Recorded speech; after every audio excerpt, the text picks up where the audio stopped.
அலைவரிசை கேட்கின்றதா? கேட்கும் பாட்டில் ஒரு உயிர் வீடும் கண்ணீர் வழிகின்றதா? நெஞ்சு நனைகின்றதா?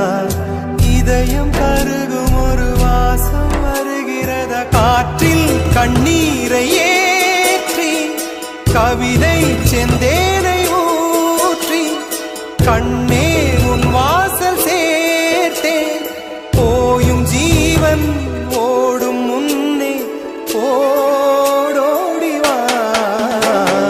பூங்காற்றிலே உன் சுவாசத்தை தனியாக தேடி பார்த்தேன். கடல் மேல் ஒரு துளி வீழ்ந்ததே, அதை தேடி தேடி பார்த்தேன். உயிரின் துளி காயும் முன்னே என் விழி உனை காண